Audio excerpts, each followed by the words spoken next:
কৃষ্ণ কৃষ্ণ হরে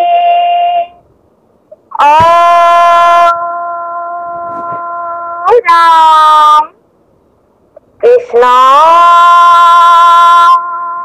পর গুরু হরে রাম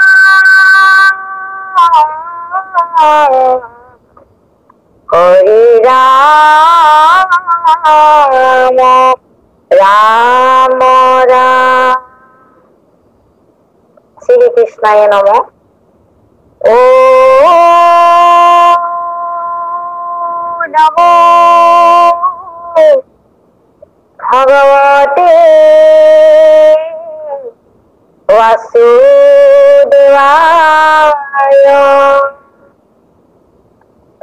জন্মাদস্য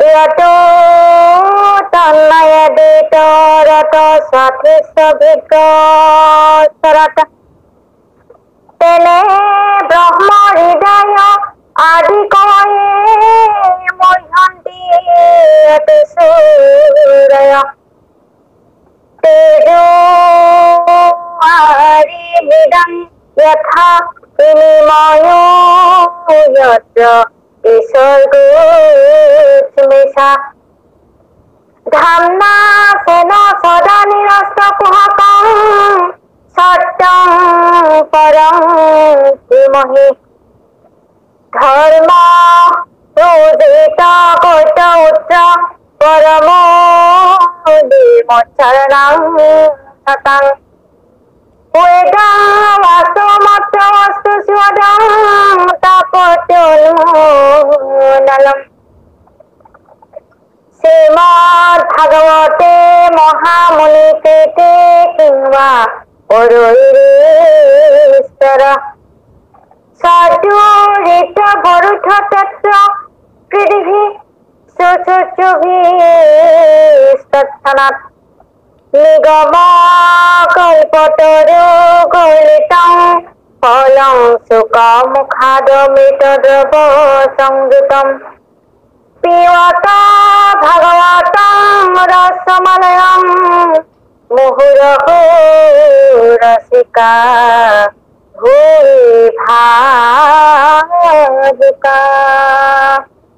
पिबत भगवतं रसमलयं मुहुरहो रसिका भूरि भावुका।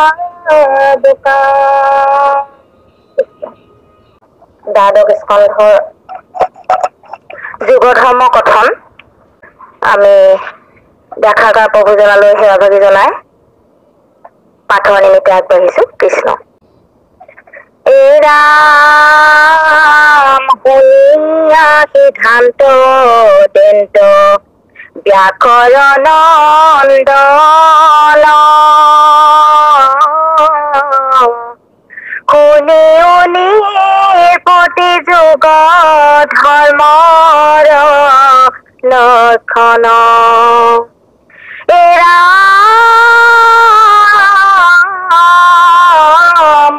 সত্যত আছিল ধৰ্ম ইষ্ট পুষ্ট ভাৱে তপসত দয়া দান থাকে চাৰি পাৱে এ ৰাম শিকালৰ লোক মানে সবে সকৰুণ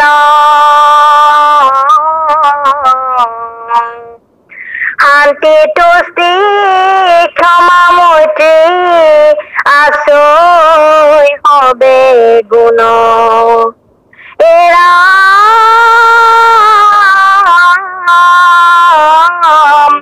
সবেও কৰিলে মন ইন্দ্ৰিয় নিৰোধ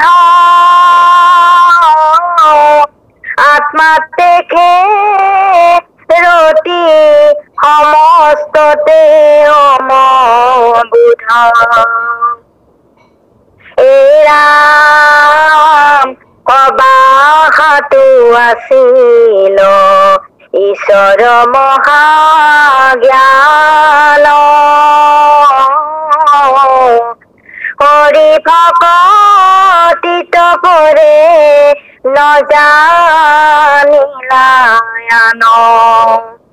হেৰাম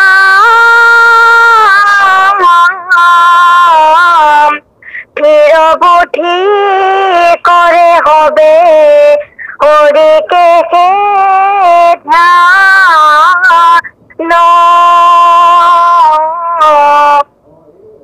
এতেকে চাৰিও যাতে উত্তম মান এৰাম ত্ৰেতাত পালে কৈ আখি কিঞ্চিত প্ৰমাদ ভাঙিলে ক অধৰ্মে ধৰ্মৰ এক পাদ হেৰাম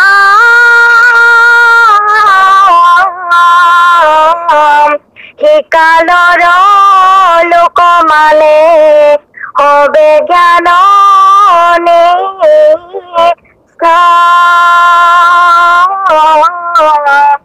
নোহে আতি লম্পট নোহিকে আতি শিষ্ট কৃষ্ণ প্ৰভু কৃষ্ণ কৃষ্ণ কৃষ্ণ কৃষ্ণ এই আমাৰ সংগীতা প্ৰিয়া এগৰাকীয়ে সুন্দৰ কণ্ঠৰে ভাগৱতৰ দ্বাদশ স্কন্ধৰ পৰমাৰ্থ কথাৰ পিছতে থকা এই যুগধৰ্ম নিৰ্ণয় ইতিমধ্যে আৰম্ভ কৰিছে। ইতিমধ্যে দ্বাদশ স্কন্ধ মহাপুৰুষ শংকৰদেৱে নিজেই অনুবাদ কৰিছে আৰু দ্বাদশ স্কন্ধ সঁচাকৈ আমাৰ ভকতৰ কাৰণে অতি প্ৰয়োজনীয় এটি খণ্ড, কাৰণ ইয়াত ভক্তসকলে জানিবলগীয়া, তাৰ প্ৰতি সাৱধান হ'বলগীয়া বা ভক্তসকলে পালন কৰিবলগীয়া বহুত কথা ইয়াত সন্দেহ দিয়া আছে। এনেকে ভক্তসকলৰ কাৰণে দ্বাদশ স্কন্ধ অতি প্ৰয়োজন বুলি ভাবি মহাপুৰুষ শংকৰদেৱে নিজেই অনুবাদ কৰিছে। বিশেষকৈ যে কলি যুগত কিমান অত্যাচাৰ হ'ব, কিমান ভয়ংকৰ হ'ব, তাৰ ফলত কেনেকৈ কলিৰ যেতিয়া ভয়াৱহ ৰূপ পাব, তেনেকৈ ভগৱন্তই কেনেকৈ কলকি অৱতাৰ হ'ব, চাম্ভৰ গ্ৰামত বিষ্ণুৰ দশাৰ বৃহৎ আৰু হৈ কেনেকৈ সমস্তকে দেৱদত্ত গৰাকী কেনেকৈ মাৰিব, সেই সম্পৰ্কে বৰ্ণনা আপোনালোকে আগতে শুনি গৈছে। যিমান আছে দুষ্ট প্ৰকৃতিৰ লোক সমস্তকে তেওঁ শেষ কৰি পেলাই আকৌ সত্যযুগ প্ৰৱৰ্তন কৰিব। গতিকে সত্যযুগটো প্ৰৱৰ্তন কৰাৰো মুহূৰ্তটো দিছে, পবিত্ৰ সময়ৰ বৰ্ণনা আপোনালোকে শুনি গৈছে যে সেইটো এটা নিশ্চয় ভাল সময় হ'ব লাগিব। আৰু সেই সময়ত আহি আকৌ নতুনকৈ চন্দ্ৰ আৰু সূৰ্য বংশ আৰম্ভ হ'ব। বিশেষকৈ চন্দ্ৰ আৰু সূৰ্য বংশই আমাৰ আৰম্ভণিৰ পৰা শেষলৈকে চলি আছে। আপোনালোকে চন্দ্ৰ বংশৰ কথাও জানে, সূৰ্য বংশৰ কথাও জানে। পৰীক্ষিত আকৌ প্ৰশ্ন ওলাই গৈ আছে, কাৰণ তেওঁ কলিৰ কথা শুনিলে যে কলি অতি ভয়ানক, কলিয়ে বহুত মানুহ বহুত দুৰ্জন, কিন্তু সেই যে ইমান দুৰ্জন কলিৰ দিনত কি হ'ব, যে কলিৰ প্ৰভাৱত মানুহবোৰ কেনেকে তৰাৰ উপায় পাব, মানুহটো তৰিব লাগিব। তাত কলিৰ ধৰ্ম কি, কলিৰ অধৰ্ম কি, কলি কি কৰিব কি নকৰিব, এই সম্পৰ্কে কিছু যুৱ ধৰ্মৰ কথা জানিবৰ কাৰণে আগ্ৰহ প্ৰকাশ কৰিলে পৰীক্ষিত ৰজাই শুকমুনিৰ ওচৰত। তেতিয়া শুকমুনিয়ে পৰীক্ষিতৰ প্ৰশ্ন সেই যুগ ধৰ্ম সম্পৰ্কে কবলৈ গৈছে। আমাৰ আগতে এই যুগ ধৰ্মৰ কথাখিনি কবলৈ আছে। তাৰমানে পুনিয়া সিদ্ধান্ত দন্ত ব্যাসৰ নন্দন, পুনিও নিপতি যুগ ধৰ্মৰ লক্ষণ, সত্যতা আছিল ধৰ্ম হৃষ্ট পৃষ্ট ভাৱে, তপ সত্য দায়া দান থাকে চাৰি পাওঁ। ব্যাসৰ নন্দন বুলি কেলে কোৱা হৈছে যে ব্যাসৰ পুত্ৰ শুকমুনি। আপোনাক সবে জানে ব্যাস হ'ল পৰাশৰ নন্দন, ব্যাসৰ মাতৃ হল সত্যৱতী। বাস্তৱিকতে সত্যৱতীৰ নাম পিছত পাইছে। প্ৰথমে তাৰ নাম মৎস্যগন্ধা আছিল। ধীবৰৰ জীয়েক, ধীবৰ ৰজাৰ জীয়েক, কৈৱৰ্তনী কন্যা। নাৱত পাৰ কৰোঁতেই পৰাশমুনি মোহিত হৈ তেওঁ পদ্মগন্ধা নাম দি তেওঁৰ লগত দৈহিক সম্পৰ্ক গঢ়ি তুলিলে আৰু তাতে ব্যাসৰ জন্ম হল। ব্যাসে দেহ প্ৰদান কৰি মহামুনি ব্যাস হল আৰু সেই ব্যাসৰে নন্দন হল শুকমুনি। শুকমুনিয়েও বহুত জ্ঞানী আছিল। প্ৰথমতেতো ব্যাসৰ কথা তেওঁ শুনিবলৈকে ইচ্ছা কৰা নাছিল, কাৰণ তেওঁ হল নিৰ্গুণ ব্ৰহ্মৰ সাধক। সেইকাৰণে ব্যাসে দিয়া উত্তম শ্লোকৰ গুণ গৰিমা থকা ভাগৱত শাস্ত্ৰ শুনিবলৈ কৈছিল, তেওঁ ইচ্ছা কৰা নাছিল। কিন্তু পাছত আপোনালোক সকলোৱে জানে, জনক ৰজাৰ পৰামৰ্শ ক্ৰমে তেওঁ আহি পুনৰ ব্যাস মুনিৰ পিতৃৰ চৰণত পৰি তেওঁৰ জীৱনৰ দায়িত্ব পালন কৰি তাৰ পাছত তেওঁ ভাগৱত শাস্ত্ৰ শ্ৰৱণ কৰিছিল ব্যাসৰ মুখেদি। আৰু সেই ভাগৱতৰ সাৰ কথাটো তেওঁ নিজেই কৈছে যে মই যদি আমি নিৰ্গুণত স্থিত তথাপি উত্তম শ্লোকৰ মহিমা গুণে ভাগৱত গ্ৰন্থ বিপৰীত কৰিলে কৱৎসম ৰচিত। তাত তেওঁ নিৰ্গুণ ব্ৰহ্ম সাধক আছিল। জনক ৰজাৰ ওচৰতে তেওঁ বাপেকে কৈছিল, তই মোৰ কথা নুশুনিলি, এদিন জনক ৰজাৰ আশ্ৰমলৈ যাবি। তাত গৈ জনক ৰজাৰ বিশ্বৰ সম্পত্তি দেখি তেওঁ একেবাৰে আচৰিত হৈ গল। এইজনৰ পৰা মই শিকিবলৈ শিকি আছো, এইটোতো মায়াসক্ত হয়। মায়াসক্তজনক মই নিৰ্গুণ ব্ৰহ্মৰ সাধকজনে কি শিক্ষা লম। পিছে জনক ৰজাই তেওঁ কলে যে তুমি একো জানিব তুমি নিবিচাৰিলেও মই কিন্তু তোমাক দুটামান কথা কম। কোৱাৰ আগতে তুমি স্নান কৰি হাতত স্নান কৰিবলৈ গৈ যেতিয়া হ্ৰদত তেওঁ নামিলে, এটা জোবৰা মাৰোতেই তেওঁ মাত্ৰ এখনি লেংটি আছিল, সেই লেংটিডাল পাৰত থৈ তেওঁ গা ধুইছিল। দেখিছে পাৰত বিশাল জুই লাগিছে। তেতিয়া জুই লগা দেখি সেয়া শুকমুনিয়ে অৰ্ধ স্নান কৰি লৰ মাৰি আহি তেওঁ লেংটিডাল লৈ পলাব খোজোতেই জনক ৰজাই তেওঁক দেখা পাই সুধিলে যে তুমি নিৰ্গুণ ব্ৰহ্মৰ সাধক নে, তুমি অমৰ ভকত বুলি কোৱা নে, তোমাৰ কোনো মায়া নাই বুলি কোৱা নাই। তোমাৰ এই লেংটিডালত মই যিমান মায়া দেখিছো, মই অজস্ৰ সা সম্পদ ঘৰ দুৱাৰ চাৰিওফালে জ্বলি গৈছে, তুমি দেখিছানে মোক বিচলিত হোৱা। এইবোৰ মোৰ আছে যদিও মই ইয়াত মোহিত নহয়, মই বিচলিত হোৱা নাই ধ্বংস হৈ গলে, কাৰণ এইবোৰ আহিছে আৰু গৈছে, তাৰ কাৰণে মই মোহগ্ৰস্ত নহতো। তোমাৰ কিন্তু একো নাই যদিও লেংটিডালত তুমি যিমান মোহগ্ৰস্ত দেখিলো, গতিকে তুমি নিৰ্গুণ ব্ৰহ্মৰ সাধনা কেনেকৈ কৰিছা। এনেকৈ কলত শুকমুনিয়ে বুজি পাই তেওঁৰ চৰণত দীঘল হৈ পৰিল আৰু তেতিয়াই যেনিবা জনক ৰজা পিতৃৰ ওচৰলৈ পঠিয়াই দিলে। গতিকে ব্যাসৰ ওচৰলৈ আহিল। ব্যাসৰ কলে যে তই বিয়া-বাৰু কৰাই ভাগৱত শাস্ত্ৰ শ্ৰৱণ কৰ। শুকক সহায়লে ব্যাসে কৰি যত্ন বৰ কষ্ট কৰি সেই ভাগৱত শাস্ত্ৰ পঢ়াইছে। সেইকাৰণে তেওঁক ব্যাসৰ নন্দন বুলি জনা যায়। ব্যাসনন্দন বুলি ইয়াক কৈছে। পুনিও নিপতি যুগ ধৰ্মৰ লক্ষণ। হে ৰজা, যুগ ধৰ্মৰ লক্ষণবোৰ কওঁ শুনা। যুগ মানে প্ৰতিটো যুগত একোটা যুগ ধৰ্ম আছে। সেই যুগ ধৰ্ম বিলাক প্ৰভাৱান্বিত কৰে, বিশেষকৈ মানুহ বিলাকৰ মন ভাৱ চিত্তত প্ৰভাৱান্বিত কৰে।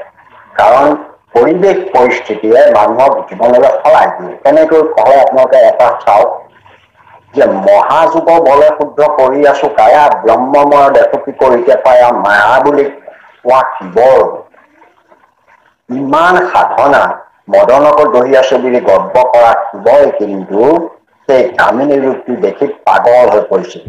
অৰ্থাৎ পৰিৱেশ পৰিস্থিতিয়ে মানুহৰ জীৱনলৈ বিশাল পৰিৱৰ্তন আনে। সেইকাৰণে সামাজিকভাৱে কোনেও গৰ্ব কৰিব নোৱাৰে যে মই এইটো কাম নকৰো, এইটো কৰিব মই কেতিয়াও নকৰো।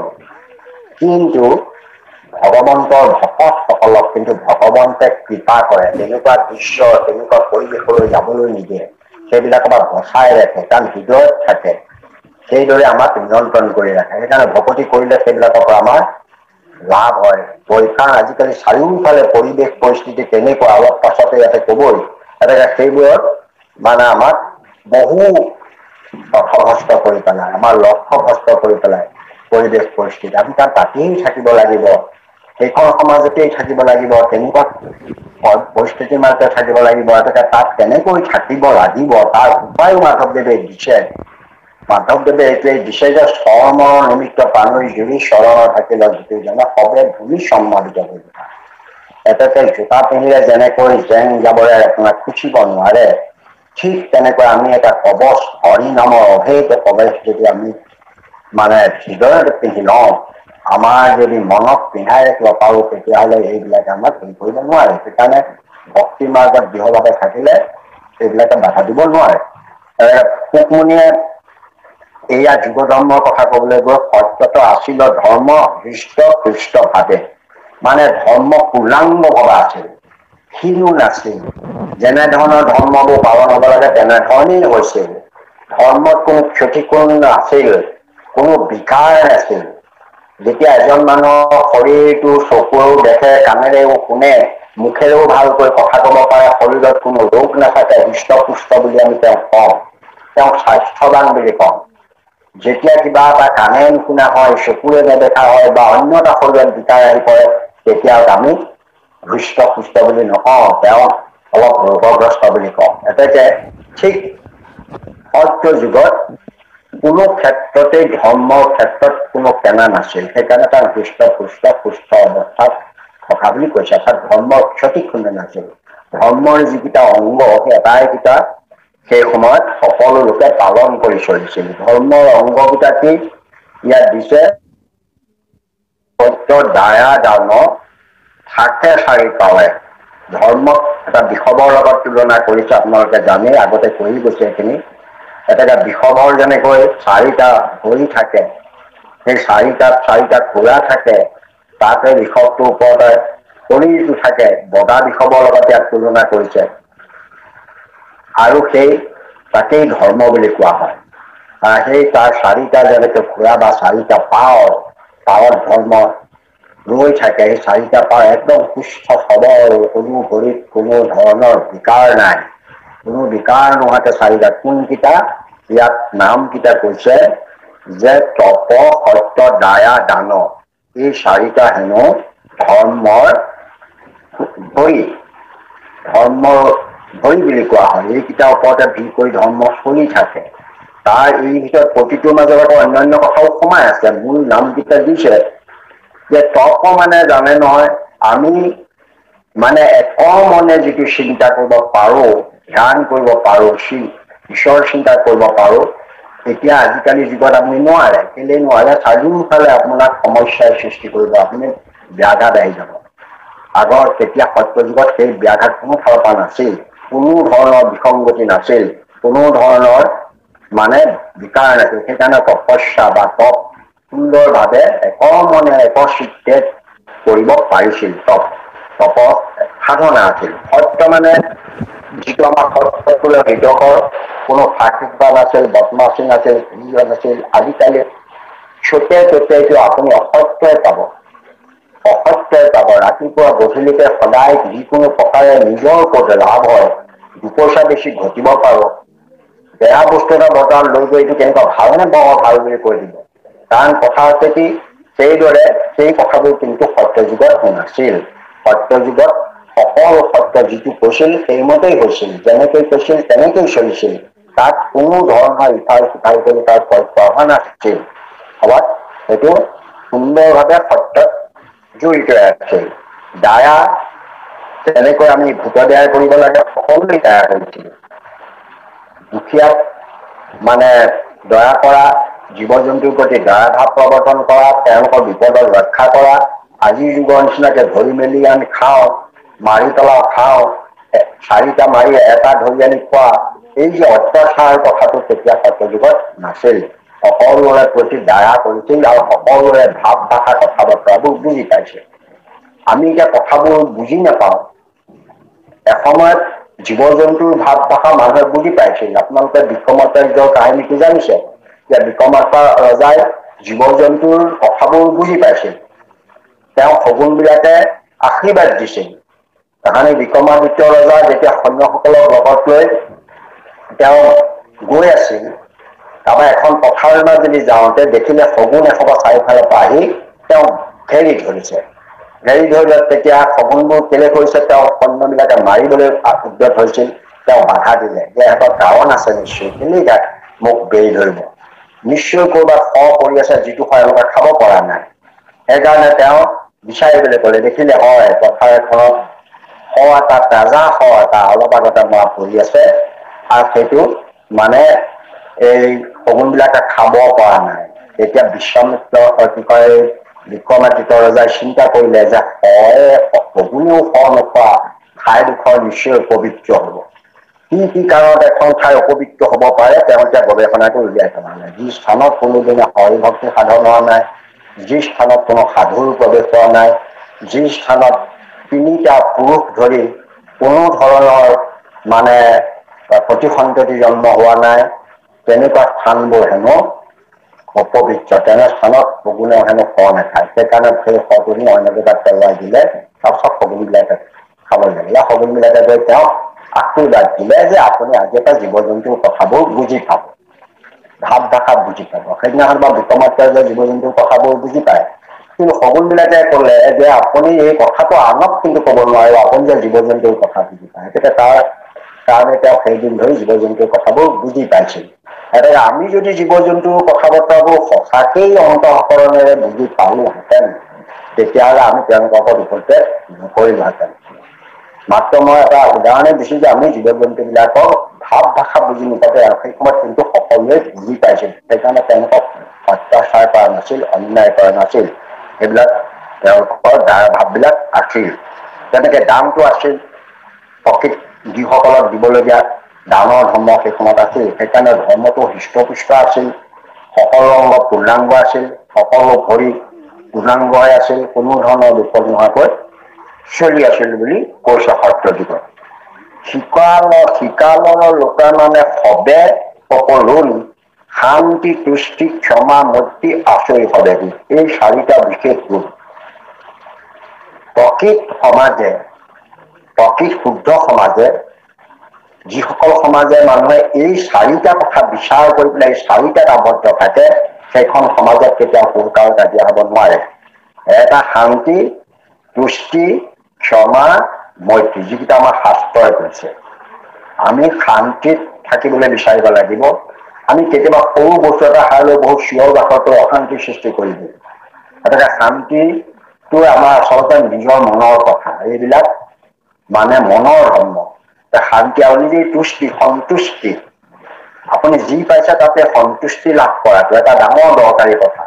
আপুনি বহুত নাপাব পাৰে, য'তেই যিমান পাইছে তাতে সন্তুষ্ট লাভ কৰা। সন্তোষ অমৃত জল বুলি কৈছে, অমৃতৰ সদৃশ সন্তুষ্ট। মানে এই মানে সুজীৱ সজ্জন শাস্ত্ৰ সাৰ, সকলো সম্পত্তি জানা তাৰ, হৰি ভক্তি ৰখে সন্তোষ মন যায়। এতিয়া তেওঁ সকলো সম্পত্তি গৰাকী যদি তেওঁ সন্তোষিত হৈ থাকিব পাৰে। সেইকাৰণে তুষ্টি আছিল, ক্ষমা গুণটো আছিল আমাৰ মানে ইমানেই ডাঙৰ কথা যে আমি অকণো সহ্যই কৰিব নোৱাৰো হানি কৰিলে কিবা এটা। মহন্তৰ ক্ষমাকে ভূষণ, যে মহন্তৰ নহয়, মানুহ মাতৃ সকলোৱে ক্ষমা মৈত্ৰী গুণবিলাক থাকিব লাগে। আমিতো ক্ষমা একদম কৰিব নোৱাৰো। আপোনালোকে দেখিছে বলি অসুখ হব পাৰে, বলিয়ে মানে স্বৰ্গপুৰী লবলৈ যোগাৰ কৰিছিল, ডাঙৰ যজ্ঞ কৰিছিল, স্বৰ্গপুৰী দখলো কৰি দিলে, স্বৰ্গ ৰজা হৈ গল মানে ইন্দ্ৰক খেদি। তাৰ পাছত কৌশল কৰি ভগৱন্তৰ পৰামৰ্শ ক্ৰমে তেওঁলোকৰ অমৃত মন্থন কৰাৰ এটা দেৱতাসকলে পৰিকল্পনা কৰি কলে যে, ভগৱন্তই কলে যে দেৱতাবিলাক তোমালোক যোৱা, বলিৰ লগত সহযোগ কৰি অসুৰৰ লগত একেলগ নহলে কেতিয়াও তোমালোকে মানে অমৃত মন্থন কৰিব নোৱাৰা, তোমালোকৰ ইমান শক্তি নাই। সেইকাৰণে তেওঁলোকে সেই দেৱতাবিলাক অৰণ্যত ঘূৰি ফুৰা দেৱতাবিলাক আহি বলিৰ ঠাই পালেহি, বলিৰ ৰাজ্যৰ ওচৰ পালেহি। বলিৰ যেতিয়া ওচৰলৈ আহিল, আহি যেতিয়া সিংহৰ দ্বাৰত ৰৈ আছে, তেতিয়া দৌৰি আহি কলেহি যে এই আমাৰ দ্বাৰত পৰুৰীয়া দেৱতাবিলাক আহি আছেহি, আপুনি আজ্ঞা কৰক সিহঁতক বন্দী কৰি থৈ দিম। তেতিয়া কিন্তু তেওঁ বিশাল এটা ঠেকাহি মাৰি ধমকি মাৰি তেওঁ কৈছে, তই কি কথা কৈছ? যদি মহাশত্ৰু আহি হুৱন্ত অতিথি ব্যৱহেনৰ মানিকাক কৰিবা ভকতি, পূৰ্ব দুখগুণে কিছু নকৰি বিচাৰ, দেহিতে শাস্ত্ৰ নে ভক্তিৰ বিচাৰ। এনেকে তেওঁলোক আমাৰ অতিথি, আমি তেওঁলোকৰ ওপৰত কোনো মানে বেয়া ব্যৱহাৰ কোনো কৰা দৰকাৰ নাই, আদৰ সাদৰ কৰি লৈ আনা। তেওঁ ইন্দ্ৰৰ আসনতে বহিবলৈ দিছে বলিক, প্ৰতিজনে শুক্ৰাচাৰ্য বৃহস্পতি একেলগে বহিছে, সকলোবিলাক বহি এটা সমিলমিলৰ সৃষ্টি কৰিবলৈ অমৃত মন্থন কৰিছিল। এয়া হ'ল এটা ভাল মানুহৰ ব্যৱহাৰ। যে মানুহ যুদ্ধৰ ক্ষেত্ৰত যুদ্ধ বাকী সময়ত তেওঁলোকৰ মাজত এটা সম্প্ৰীতি থাকিব লাগে, এই ব্যৱস্থাটো বলিও আমাক দেখুৱাই গৈছে। সেইকাৰণে শান্তি, তুষ্টি, ক্ষমা, মৈত্ৰী ভাৱটো নাথাকিলে আমি কেতিয়াও এখন সুন্দৰ সমাজ গঢ়ি তুলিব নোৱাৰো। কাৰণ মৈত্ৰী ভাৱটো আমি হৃদয়ৰ পৰা আমি আনিব লাগিব। আমি পৰ বুলি ভাবিলে কোনোৱে আপোন হ'ব নোৱাৰে। কোনজনো আপোন হ'ব পাৰে? চাবলৈ গ'লে সকলোৱে আমাৰ পৰ আৰু সকলোৱে আমাৰ আপোন। কাৰণ অয়ং নিজ পৰৱৰ্তী গণনা লঘুছে দেখাম যাৰ চৰিত্ৰ নামটো বসুধৈৱ কুটুম্বকম। আমি আমাৰ আপোন পৰ ভেদাভেদটো আমাৰ কোনসকল মানুহৰ ঠেক মনৰ মানুহবিলাকৰে হয়। আচলতে যিবিলাক বহল উদাৰ চৰিত্ৰানন্দী, উদাৰ চৰিত্ৰৰ যিসকল লোক হয় তেওঁলোকৰ সমস্ত বসুন্ধৰা জগতৰ লোকসকলে কুটুম্ব বুলি ভাবে, আপোন বুলি ভাবে, মৈত্ৰী বুলি ভাবে। হয় মৈত্ৰী। কাৰণ একেটা দেহৰ পৰা ব্ৰহ্মাই বিকাৰ কৰা স্বয়ংভুৱ মনু শতৰূপাৰে সতি সন্তেব বিশ্বত আমি হৈছে। মনু অসত্য মানৱ, এই মনু সতু সন্তেতি বিস্তাৰ লাভ কৰি বিশাল মানৱ সমাজ। চাবলৈ গ'লে আমাৰ মূল ধাৰা সেই পিতৃ মাতৃ সেয়াই আছিল, স্বয়ংভুৱ মনু আৰু শতৰূপা। তেওঁলোকৰ আমাৰ বংশ বৃদ্ধি বিশাল মানৱ সমাজ গঠন হৈছে। সেইকাৰণে ক'ৰবাত বেলেগ জেগাত থাকি চেহেৰা বেলেগ হৈছে, খোৱা বোৱা বেলেগ হৈছে, ব্যৱহাৰ বেলেগ হৈছে, এইবোৰ হ'ব পাৰে। কিন্তু বাস্তৱিকতে তেজ মঙহ শৰীৰৰ হাৰ মূল যিখিনি তত্ত্ব বস্তু থাকিব লাগে সেইখিনি মূলতঃ সেই স্বয়ংভুৱ মনু শতৰূপাৰ সতি সম্প্ৰতিবিলাক একেলগে আহি এইটো বিস্তাৰ লাভ কৰিছে। সেইটো মানৱ নামৰ জাতিটো তৈয়াৰ হৈছে। সেইফালৰ পৰা আমি চাবলৈ গ'লে সকলোৱে এই ভাৱবোৰ সত্য যুগত আছিল। আৰু সেয়াই নাছিলে, তেওঁলোকে শব্দেও কৰিলে মনৰ ইন্দ্ৰিয় নিৰোধ। সেই সময়ত আমাৰ যেনেকৈ ইন্দ্ৰিয়বিলাকে যি ভাবে সেইমতে আমি কাম কৰো। কাৰণ ইন্দ্ৰিয়বিলাকে বিষয়ৰ ৰাস্তাত যাবলৈ বিচাৰে, মনেও আকৌ সেইটো ৰাস্তাই মানি লয়। চকুৰ দূৰত ভাল বস্তু এটা দেখিলে মনটোক টানি নিলে, এইটো ভাল দেখিছো চাই লওঁ। গতিকে ইন্দ্ৰিয়বিলাকে মনক টানি লৈ যায়, তাৰ ফলত মনটো সেইফালে গতি কৰে।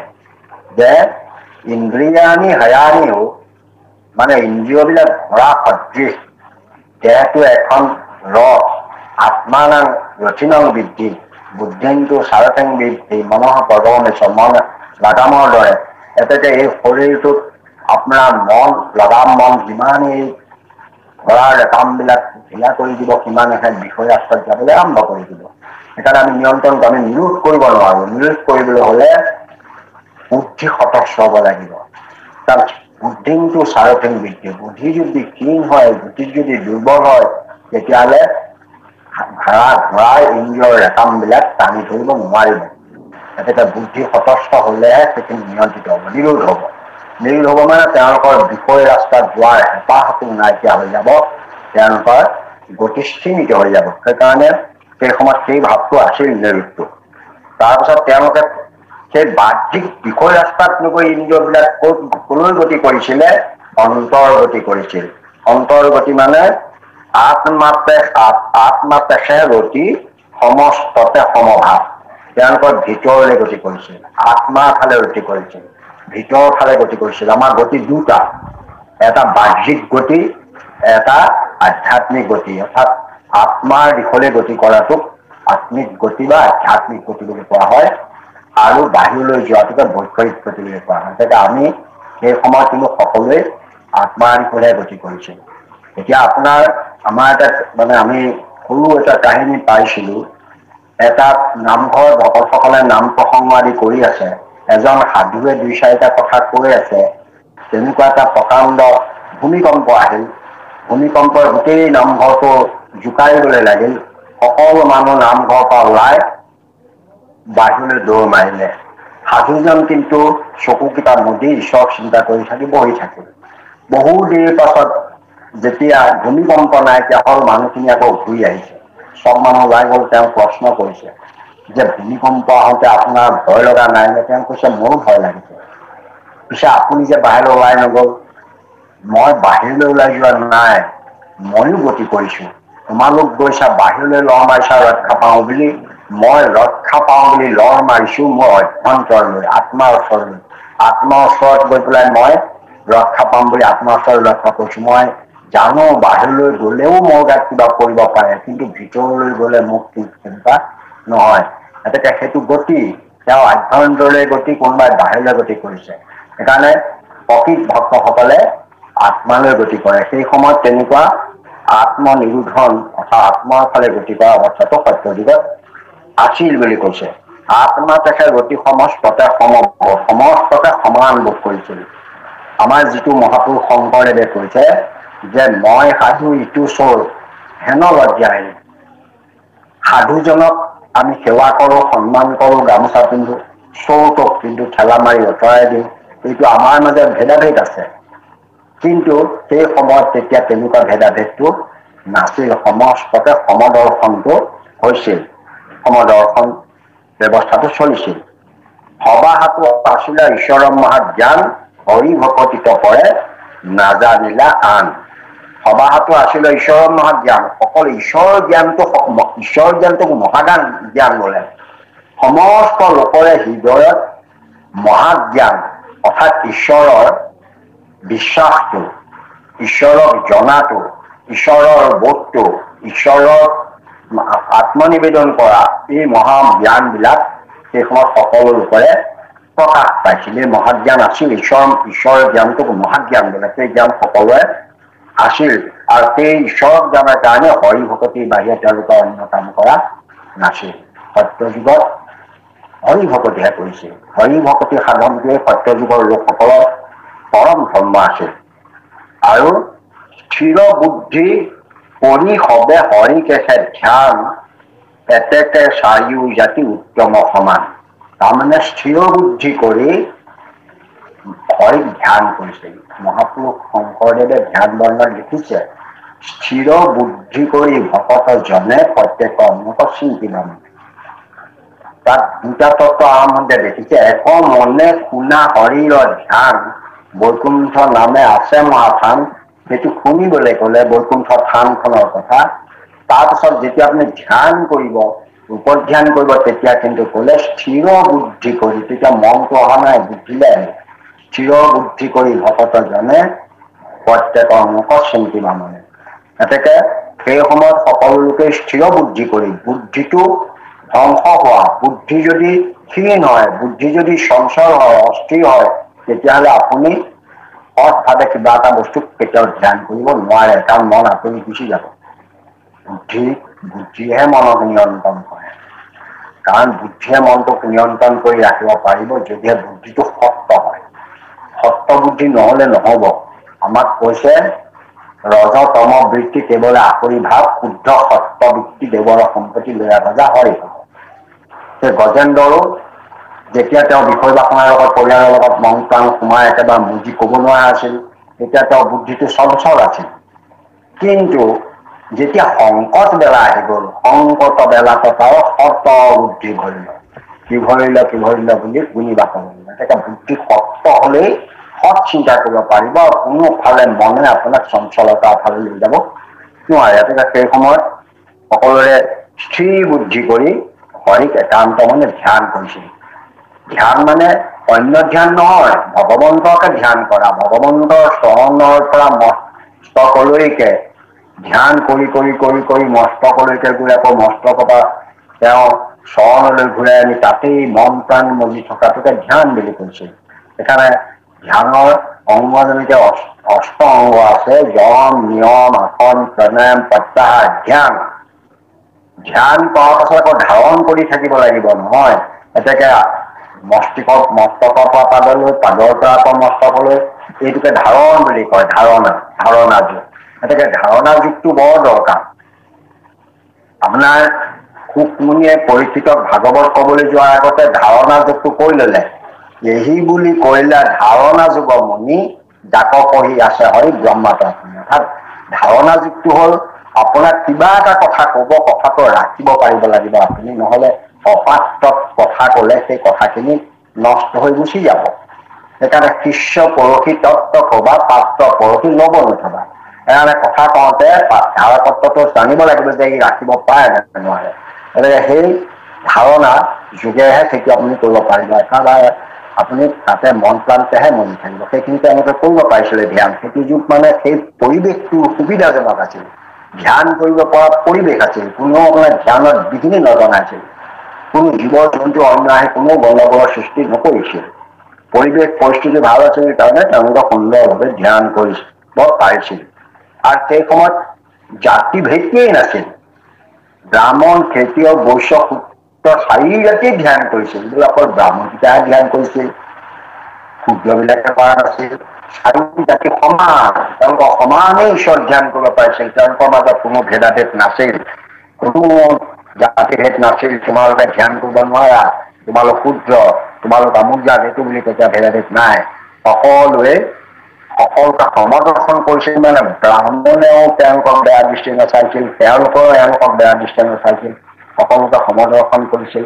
এতিয়া চাৰিও জাতিয়ে ধ্যানেই কৰিছিল, তাত আৰু কোনো জাতিৰ বাহিৰে কৰ্ম নাছিল যে এইটো জাতি এইটো কৰিব, এইটো জাতি এইটো কৰিব। এইটো পৰৱৰ্তী কালতহে সৃষ্টি হৈছে। আগত চাৰিও জাতিয়ে কেৱল এটাই মানে ভগৱন্তক ধ্যান কৰিছিল। সেইটো সত্য যুগৰ ধৰ্ম। এতেকে চাৰিও জাতি উত্তম সমান, সকলোৱে উত্তম আছিল আৰু সমান আছিল। তেতাত পাৰিলে আশী কিঞ্চিত প্ৰমাদ আহি মানে অকল বিপৰ্যয় হ'ল। তেতা যুগ অহাৰ লগে লগে কিছু পৰিৱৰ্তন হৈ গ'ল, কিছু সলনি হৈ গ'ল। কি সলনি হ'ল? ভাঙিলে অধৰ্মে ধৰ্মৰ এক পাও। অধৰ্মই ধৰ্মৰ চাৰিটা চৰণৰ ভিতৰত এটা চৰণ ভাঙি পেলালে। তাৰমানে চাৰিটা ভৰিৰ ওপৰত এনেকৈ বিষত্বয়ে খোজকাঢ়ি ফুৰিব পাৰে, এটা ভৰি যদি ভাঙি দিয়ে সিটোতো ভালকে খোজকাঢ়িব নোৱাৰে, বিসংগতি হৈ গ'ল।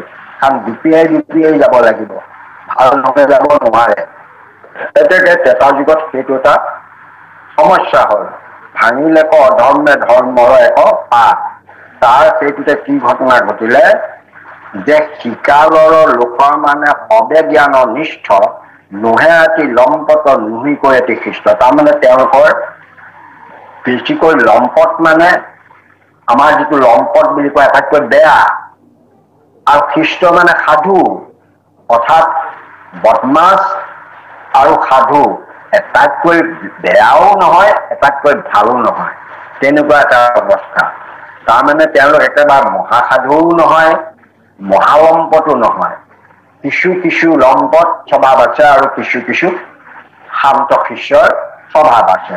ত্ৰেতা যুগটো অহাৰ লগে লগে মানুহবিলাকৰ পৰিৱৰ্তন হ'ল, অৰ্থাৎ কিছু কিছু বেয়া ভাৱে মানুহক ক্ৰিয়া কৰিবলৈ আৰম্ভ কৰিলে, বেয়া চিন্তা কৰিলে, বেয়া সং পালে, বেয়া ভাৱ আহিল, সেই দুষ্টৰ সংলাপ কৰিবলৈ ধৰিলে। তাৰ ফলত কেতিয়াবা দুষ্ট বুদ্ধি আহে, কেতিয়াবা আকৌ সৎ লগ পাই সৎ চিন্তা আহে। এইদৰে এটা দোদুল্যমান অৱস্থাত সেই সময়ৰ লোকসকল আছিল। তেওঁলোক জ্ঞাননিষ্ঠ হয়, তেওঁলোকৰ জ্ঞান আছে, তেওঁলোকৰ হৃদয়ত জ্ঞান আছে কাৰণে তেওঁলোক অতি বেয়ালৈও গুচি নাযায় আৰু অতি ভাললৈও যাব নোৱাৰে, কাৰণ বেয়া ভাৱে ক্ৰিয়া কৰে। অৰ্থাৎ তেনেকুৱা মানুহবিলাকৰ সমাজত কি হয়, মানে সাধু সং পালে সৎ হবলৈ আহি যায়, আকৌ বেয়া সং পালে বেয়াটো গুচি যোৱাও মানুহ আছে। সেইকাৰণে আমাৰ সাধু সংগৰ সংখ্যাটো যদি সময়টো যদি বঢ়াই গৈ থকা যায়, তেতিয়া অসৎ ব্যক্তিবিলাক নাইকিয়া হৈ যাব। পৃথিৱীত এনেকুৱা সাধু নাই, এনেকুৱা সন্ত নাই, যিজনে জীৱনত কোনো দিনেই বেয়া কামত জড়িত হোৱা নাই। সেইকাৰণে আমাৰ এটা কথা কোৱা হয় যে হস্তিও পিছলে পাও, সজ্জনৰো ঘূৰে নাম। আপোনাৰ সদায় জানে বৃহস্পতি তেওঁ দেৱৰ গুৰু বুলি কোৱা হয়। দেৱগুৰু বৃহস্পতি আৰু তেওঁ মানে ভাই বোৱাৰী মমিতাক দেখি তেওঁ মানে বিচলিত হৈছিল। ইমান ধুনীয়া দেখি বিচলিত হৈ তেওঁ ভায়েক নথকা সময়ত মনে মনে গৈ গৰ্ভাৱতী মমিতাৰ লগত মানে তেওঁ যৌন সুখ তৃপ্তি কৰিবলৈ গৈছিল। যাৰ ফলত গৰ্ভস্থ সন্তানে তেওঁ মানে সেই বীৰ্যত ভৰিৰে ঠেলি বাহিৰত পেলাই দিলে। ডাঙৰ বাহিৰত বীৰ্য পৰিলে, সেই ডাঙৰ বৃহস্পতিৰ বীৰ্য নষ্ট নহয়, তাতে এটি সন্তান সৃষ্টি হ'ল। এতেকে ডাঙৰ বাহিৰত সৃষ্টি হৈছিলে কাৰণে ভৰিৰে ডাঙৰ বাহিৰলৈ পেলাই দিছিলে কাৰণে সেইটো ভৰদ্বাজ হ'ল, যিটো ভৰতৰ পৰৱৰ্তী কালত সেই ভৰদ্বাজ ৰজা হৈছে। এতেকে ভৰতৰ ল'ৰাকেইটাক তেওঁৰ পত্নীসকলে মাৰি পেলালে। তাৰ ফলতে তেওঁ মানে পুত্ৰহীনা হৈছিল আৰু দুখ বেজাৰ কৰি মৌৰসকলক সেৱা জনাইছিল আৰু মৌৰসকলে নি এই সন্তানটো দিলে। এতেকে এইবোৰ তেনেকুৱা ডাঙৰ ডাঙৰ ঘটনা ঘটে।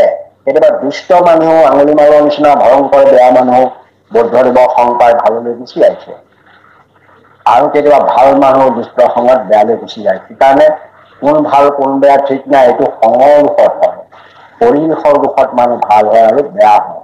সেইকাৰণে আমাক সদায় সৎ সংগ ল'বলৈ ইয়াক পৰামৰ্শ দিছে। গতিকে এটা যুগত আমি বুজি পালো জ্ঞাননিষ্ঠ হয় সকলো, যদিও তেওঁলোকক কিছু অসৎ স্বভাৱে প্ৰভাৱান্বিত কৰি কেতিয়াবা বেয়ালৈ লম্পট স্বভাৱলৈ লৈ যায়, আকৌ জ্ঞান ঘূৰি আহে, আকৌ ভাল অৱস্থাৰে গুচি আহে। ঠিক তেনেকুৱা এটা অৱস্থাত ডেকা যুগৰ লোকসকলৰ চৰিত্ৰ তেনেধৰণে আছিল বুলি ইয়াত কৈছে।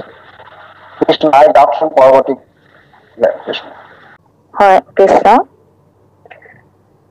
এৰাম ব্ৰাহ্মণ ধৰিবে মাত্ৰ ভকতি কৰাতি, নপাৰিলে ৰাখিবে অপৰতি জাতি। এৰাম স্বৰ্গ কবান চায়ে কৰৈ জাগ দানো, এতেকেতে তাত ভোলা বিপ্ৰেক্ষে প্ৰধান। এৰাম দাপৰ যুগৰ লোক হৈবে জ্ঞান ভ্ৰষ্ট, দুই পাদ ধৰ্মৰ অধৰ্মে কৰৈ নষ্ট। ৰাম শিকালৰ লোকৰ যশত হৈবে প্ৰীতি, পঢ়য় পঢ়াও বিষ্ট ভাৱে প্ৰতিনিত। এৰাম হবেও শ্ৰীমন্ত আতি, কুটুম্ব বিস্তৰ ধন জন গৃহ বিষয়ত পৰ। এৰাম ৰাতি দিনে সকাম কৰ্মতয়া কটি, ব্ৰাহ্মণ ক্ষত্ৰিয় মাত্ৰ ধৰিবে ভকতি। এৰাম এতেকে খেদা পৰত আছিলা মান, ব্ৰাহ্মণ ক্ষত্ৰিয় দুয়ো উত্তম প্ৰধান। এৰাম কলিত ধৰ্ম হৈবে হৃষ্ট পুষ্ট ভাৱ, ধৰ্মৰ ভাঙিবে সিটো দুষ্টে পাওঁ। কৃষ্ণ প্ৰভু। কৃষ্ণ কৃষ্ণ কৃষ্ণ। এয়া আপোনালোকৰ ভালে যে প্ৰথম সত্য যুগত পাছত দ্বাপৰ যুগত কেনেকৈ জ্ঞাননিষ্ঠ যদিও মানুহবিলাক একো বেছিকে সতো হ'ব নোৱাৰে, বেছিকে লম্পটো হ'ব নোৱাৰে, তেনেকুৱা অৱস্থাত আছিল। তাৰ পাছতে সেই সময়ত মাত্ৰ ভকতিৰ ওপৰত ব্ৰাহ্মণসকলে ধৰিছিল। সেইটো প্ৰশ্ন হ'ব পাৰে যে ব্ৰাহ্মণ ক্ষেত্ৰীয় বৈশ্য শূদ্ৰ তেওঁলোক তিনিটাই, বাকী তিনিটাই কিয় ভকতি কৰিব নোৱাৰিলে? কাৰণটো কি? কথা আছে কি, আপুনি জানক মাটি এডোখৰ আপুনি যদি উৰ্বৰা মাটি হয়, তাত এটা গুটি দিলে সেইটো যেনেকৈ সোনকালে গুটিটো গজি উঠিব, আপোনাৰ কেতিয়াবা অনুৰ্বৰা মাটিত, সাৰ নথকা মাটিত, শুকান মাটিত যদি গুটি এটা দিয়ে তাৰ পৰা ভাল ফল নাপায়। ঠিক ব্ৰাহ্মণ সকলৰ দেহটোক পুণ্যতনু বুলি কোৱা হয়। তেওঁলোকৰ আগৰ পৰা সংস্কাৰযুক্ত, খাদ্য সংস্কাৰ, ব্যৱহাৰ সংস্কাৰ, তেওঁলোকৰ আগৰ পৰা আচৰণ সংস্কাৰ এইবিলাক আছিলে কাৰণে ব্ৰাহ্মণৰ শৰীৰটোক পুণ্যতনু বুলি কয়। পুণ্যতনু মানে য'ত পাপে বেছিকে প্ৰভাৱান্বিত কৰিব নোৱাৰে। কিন্তু আমাৰ যিবিলাক লোক আছে, বাকী ক্ষত্ৰিয়, বৈশ্য, শূদ্ৰ, এই দেহবিলাক তুলনামূলকভাৱে ব্ৰাহ্মণৰ দেহতকৈ, দেহটোৰ লগত কথা কৈছে, আত্মাৰ কোনো পাৰ্থক্য নাই। ইয়াত দেহবিলাক কিছু পৰিমাণে পুলকিত হয়, কাৰণ তেওঁলোকৰ কৰ্ম, ভাৱ, চিন্তা, খোৱা বোৱা এইবিলাকে, কাৰণ প্ৰত্যেকৰে খাদ্য সংস্কাৰ নাই, যি মন যায় তাকে খায়, সেইকাৰণে তেওঁলোকৰ দেহবোৰ কেনেকে গঠন হয়? আমাৰ নামভাষাত কৈছে যে ব্ৰাহ্মণৰ তৃতীয় পুণ্য তনু, মুখ ভোজি বেকত তৰি বেকক পুনু, যে তেওঁলোকে তৰিব খাটাং, কিন্তু তুমি ৰাজৰ ঋষি তনু পাইছা, তুমি কিয় নকৰিলা? এতেকে মানে সেই দেহবিলাক পুণ্যতনু বুলি শাস্ত্ৰও স্বীকাৰ কৰিছে। পুণ্যতনু মানে দেহটো ভাল। মাটিডোখৰ যদি ভাল সাৰুৱা হয়, তাত খেতিটো লহপহকৈ বাঢ়ি আহিব। তাৰ কাৰণে গুটিটোৰ গাত দোষ নাই। যিটো ফল গুটি আপুনি তাত ৰোপণ কৰিছে, গুটিটোৰ গাত দোষ নাই, মাটিডোখৰ ভাল কাৰণে সি গজিছে। অৰ্থাৎ ব্ৰাহ্মণসকলৰ দেহবোৰ আগৰ পৰা সংস্কাৰযুক্ত হৈ পবিত্ৰ হৈ আছে, শুদ্ধ হৈ আছে। সেইকাৰণে সেইসকলে হৰি ভকতিৰ পথ সহজে গ্ৰহণ কৰিব। তেওঁলোকক বৰকৈ দুষ্টস্থিত লোকসকলে বিচলিত কৰিব নোৱাৰে। কিন্তু বাকীবিলাক বিচলিত হৈ যায়, খোৱা বোৱা দেখি আন দুষ্টৰ সঙে নষ্ট কৰে। সেইকাৰণে বাকীবিলাকে ভকতিৰ পথ নধৰি কেৱল ব্ৰাহ্মণসকলে ভকতিৰ পথ ভালকৈ ধৰিব পাৰিছে। নাপাৰিলে ৰাখিব অপৰ তিনি জাতি। অপৰ তিনি জাতে ব্ৰাহ্মণক বাদ দি ক্ষত্ৰিয়, বৈশ্য, শূদ্ৰ, এই তিনিটা জাতিয়ে ভকতিৰ পথ ৰক্ষা কৰিব নোৱাৰিলে। আৰু সেই সময়ত কি আছিলে, এটা যুগত সকলোৱে স্বৰ্গসুখ বাঞ্ছা কৰিছিল। ভাবিছে সুখত থাকে, তেওঁলোকে জানে এটা কথা যে দেৱতাবিলাক স্বৰ্গত থাকে, বৰ সুখত থাকে, অপেশ্বৰবিলাক খাবলৈ পায়, ভাল ভাল কাৰণে স্বৰ্গলৈ বাঞ্ছা কৰে, স্বৰ্গলৈ আশা কৰে। কৰি পেলাই সকলোৱে, সেই ব্ৰাহ্মণসকলেও মানে স্বৰ্গক বাঞ্ছাৰে কৰৈ যাগ যজ্ঞ দান, যাগ যজ্ঞ দান, এইবিলাক সেই সময়ৰ এটা যুগৰ ধৰ্ম। মানে যজ্ঞটো জানেই, যজাৰ পৰা যজ্ঞ হৈছে, যাগ যজ্ঞ এইবিলাক, কিন্তু তপটো নাছিল। তপটো আচল, তপটো সাধনাটো সত্য যুগৰ বস্তু আছিল। ধ্যান মানে ধ্যানৰ আন এটা নামেই হৈছে তপ, তপস্যা। মন স্থিৰ কৰি, ইন্দ্ৰিয় স্থিৰ কৰি ঈশ্বৰৰ আৰাধনা কৰা সেই তপস্যা। গতিকে এইকেইটা যাগ যজ্ঞ দান এইবিলাক কাম তেওঁলোকে কৰিছিল। সেইকাৰণে এটা যুগত স্বৰ্গ বাঞ্ছা কৰি যাগ যজ্ঞ পূজাত এইবিলাক যাগ যজ্ঞ আদি কাৰ্য সম্পাদন কৰা এই ব্ৰাহ্মণসকলে শ্ৰেষ্ঠ আছিল বুলি ইয়াত কৈছে। বিপ্ৰসা প্ৰধান সেই সময়ত, অৰ্থাৎ এটা যুগত আন তিনিটা জাতিৰ শ্ৰেষ্ঠ নাছিল, ব্ৰাহ্মণসকলে শ্ৰেষ্ঠ আছিল। তেওঁলোকে ধৰ্মপথ পালন কৰিছিল, যাগ যজ্ঞ আদি কাৰ্য সম্পাদন কৰিছিল। তাৰ পাছতে আহিলে দ্বাপৰ যুগৰ লোক হৈবে জ্ঞান নিষ্ঠ। তাৰ তৃতীয় যুগটো আহিল দ্বাপৰ যুগ। দ্বাপৰ যুগৰ লোক হৈবে জ্ঞান ভ্ৰষ্ট। আগত শুনিলে এটা যুগত জ্ঞান নিষ্ঠ, ইয়াত কলে জ্ঞান ভ্ৰষ্ট। আপোনাৰ দ্বাপৰ যুগত তেওঁলোক জ্ঞান, এটা যুগত জ্ঞানটো আছিল, তাৰ কাৰণে তেওঁলোকক অতি বেয়া কামো কৰিবলৈ নাযায়, বৰ ভাল কামো কৰিব নোৱাৰে, কাৰণ প্ৰভাৱ হতুৱাই কোনোবাই। সেইকাৰণে জ্ঞাননিষ্ঠৰ কাৰণে সেইখন তেওঁলোকে অলপ তেওঁ নিজকে ব্ৰাহ্মণসকলে বৰ্তি থাকিল। কিন্তু যেতিয়া দ্বাপৰ যুগ আহিল, হোৱাৰ লগে লগে কিন্তু জ্ঞানটো ভ্ৰষ্ট হৈ গল। মানে যেনেকৈ মানে বুদ্ধি অধিকাৰী ইটো নৰ শৰীৰৰ জাতক প্ৰৱেশিলে জ্ঞান বিচৰি জীৱ। আমাৰ যেতিয়া বুদ্ধিটো যেতিয়া ভ্ৰষ্ট হয়, বুদ্ধি যদি আপোনাৰ কুবুদ্ধি হয়, ক্ষীণ বুদ্ধি হয়, তেতিয়াহ'লে জ্ঞান নাইকিয়া হৈ যায়। সেইকাৰণে জাতক প্ৰৱেশিলে জ্ঞান গুচাই জীৱন, জীৱৰ জ্ঞান নাইকিয়া হৈ যায়। গতিকে জ্ঞানো নষ্ট হৈ গ'ল। কোনো জ্ঞানে তেওঁলোকক কাম নিদিয়া, বিচাৰ কৰিব নোৱাৰা হ'ল, চিন্তা কৰিব নোৱাৰো কোনটো সৎ কোনটো অসৎ, কোনটো কৰিম কোনটো নকৰিম। দাপৰ যুগত তেনেকুৱা এটা অৱস্থাৰ সৃষ্টি হ'ল। কেলে তেওঁলোকৰ ইতিমধ্যে সেই সময়ত দাপৰ যুগত ধৰ্মৰ দুটা পাত অধৰ্মৰ ভাঙি পেলালে। সত্য যুগত এটাকেইটা পদ আছিল, এটা যুগত এটা পদ ভাঙিলে, ইয়াত দুটা পদ ভাঙিলে। কেনেকুৱা সমস্যা হ'ব চাওক।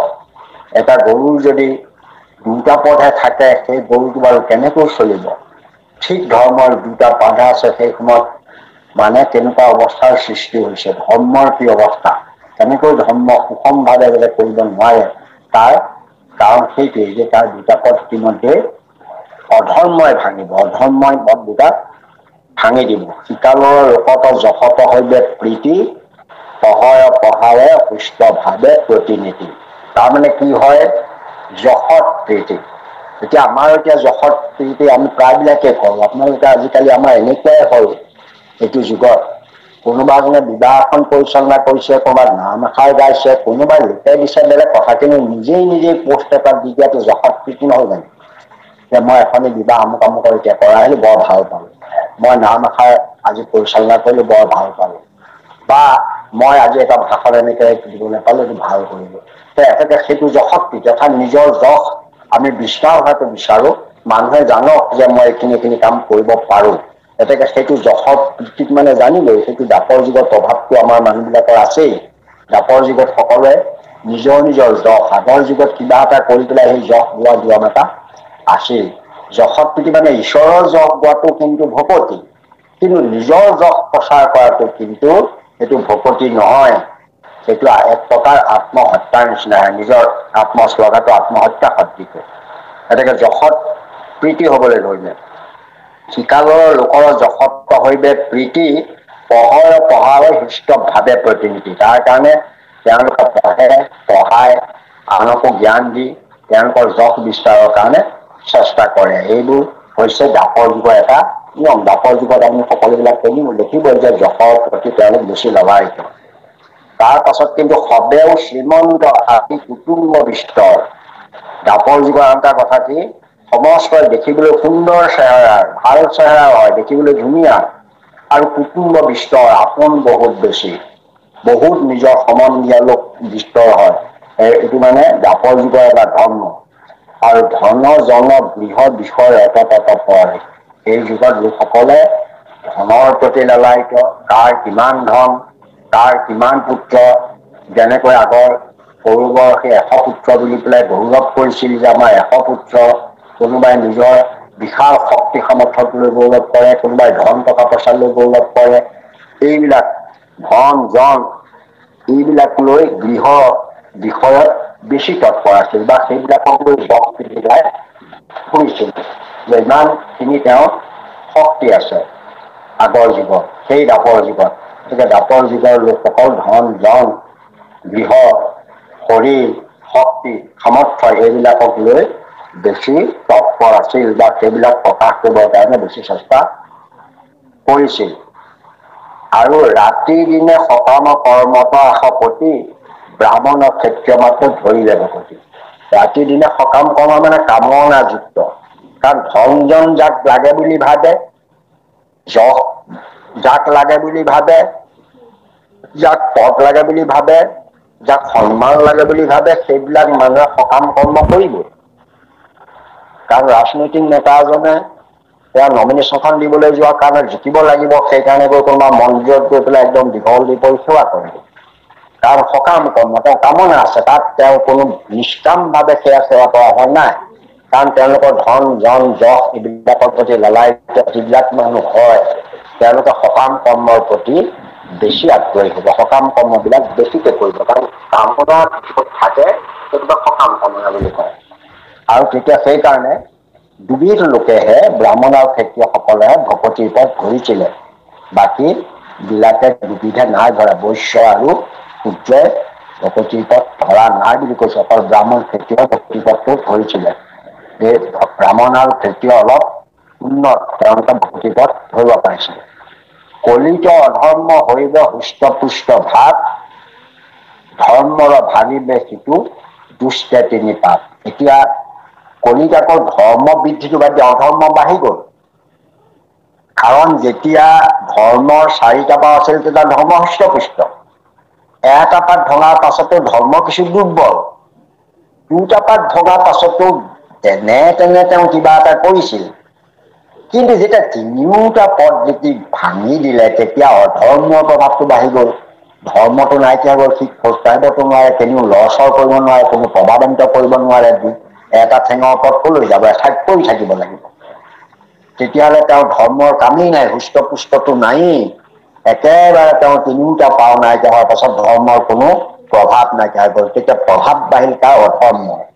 অধৰ্মই তেতিয়া ধৰ্মই যেতিয়া তেওঁক বাধা দিব নোৱাৰে, তেতিয়া অধৰ্ম যদি মন যায় তেনিয়ে গৈ মানুহবিলাক ভুল পথত পৰিচালনা কৰিব পৰা এটা সুবিধা লাভ কৰিলে। ধৰ্মৰ ভাঙিলে সিটো দুষ্টে তিনি পাও, 3টা পাও ভাঙি দিব। তেতিয়া আৰু এই অধৰ্মৰে প্ৰভাৱ বাঢ়িব। কৃষ্ণ আই